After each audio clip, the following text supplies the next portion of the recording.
বললাম, ছবি তুললাম, জামাইকে বললাম যে পারি না তাতে কি হয়েছে, একটু বাজানোর ট্রাই করি, হাতগুলো দিয়ে টুংটাং টুংটাং করেছি, ভালো লাগছে বাজায়া। সবসময় সব জিনিস জানতে হবে এমন কোনো কথা নাই, না জানলেও চলবে। খেতে আসছি, খাওয়াটা হলো গিয়ে মেন বিষয়। তো এই যে চলে আসছে আমাদের ফার্স্ট, বলা চলে অ্যাপিটাইজার। এইটা আমার সবচেয়ে বেশি ট্রাই করার ইচ্ছা ছিল।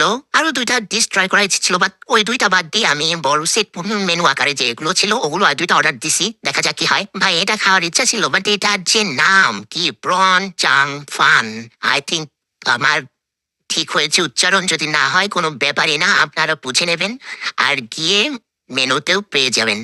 তো আমার হলো গিয়ে খাবারের টেস্ট বলার উদ্দেশ্য, সেটা হলো গিয়ে চরম চরম, এইটার মতো মজার আমি মানে অনেক কম পাইছি খাবারে। এটা খুবই মজা।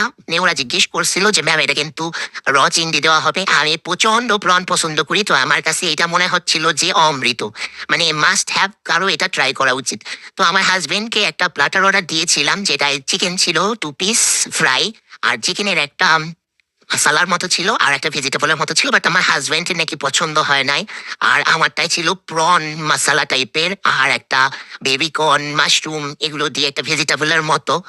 তো ভেজিটেবলের টেস্ট আমার কাছে অত বেশি ভালো লাগে না, বাট প্রনের মানে সবকিছু অনেক মজা লাগছে।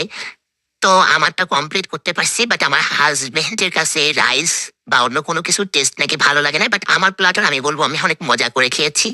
তো এই তো খাওয়া দাওয়ার পরে চলে যাচ্ছি বাসায়।